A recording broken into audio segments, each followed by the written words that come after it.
The Creator's real name is Saida. In English, only or alone. Saida is a Mindanao language. That means he is only or alone. This word has an explanation or where his name comes from. It has been uploaded to YouTube, so read all the videos because some videos there is no audio. They keep from the angels the words that open his name, including his command and will. His order is adjust. This is a challenge.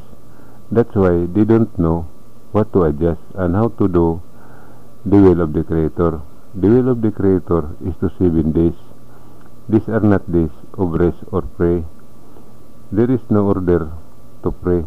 Christ Jesus said that call not to pray, and there is a time for calling. These are the 2 days of time to do the will of the Creator. The first 7 days are a week, no matter what they will do, as long as within a week. This one of the 10 commandments of the Creator brought by Moses. Sanctify the days of conception.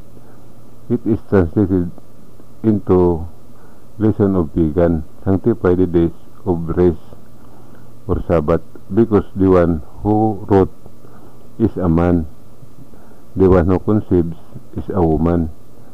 The second 7 days is a day of blessing, different days 8 to do the will of the Creator.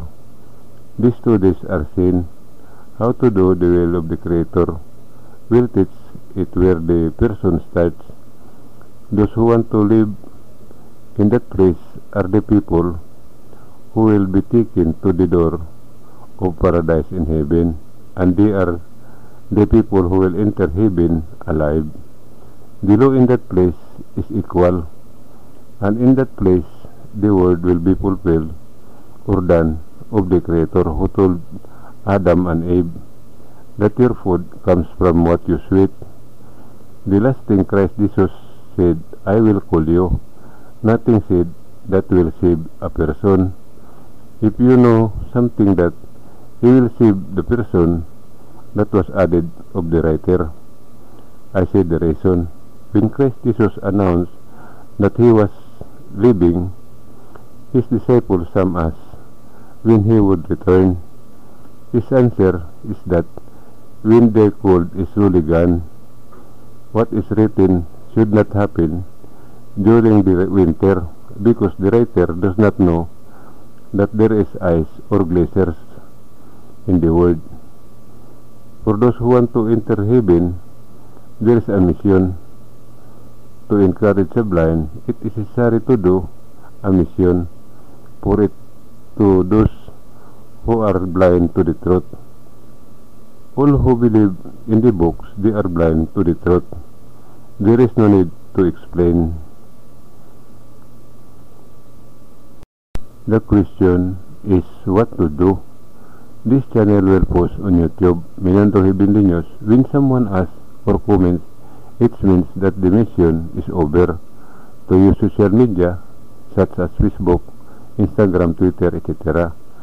I repeat, pagan is not a nation. That is believed in the first time. The book of pagan was formed by asking questions. None of their questions comes from heaven.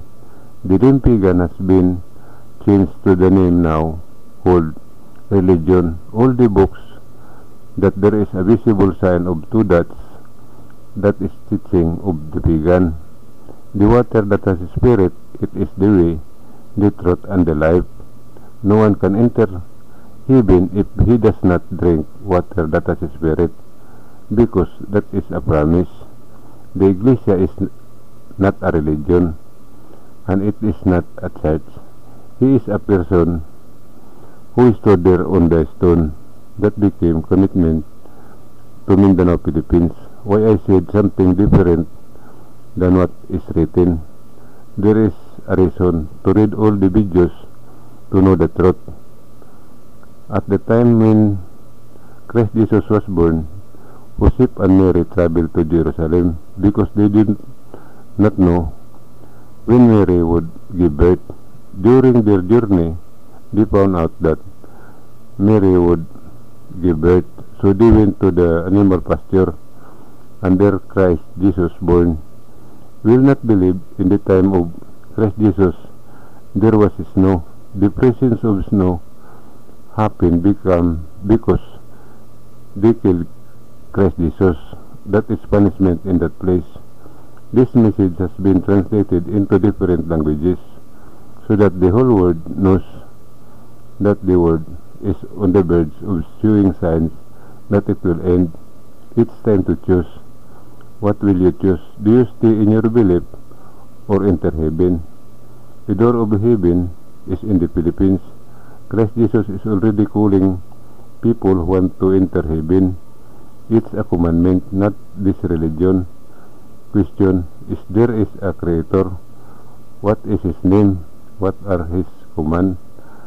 Does the world have an end? How does this happen?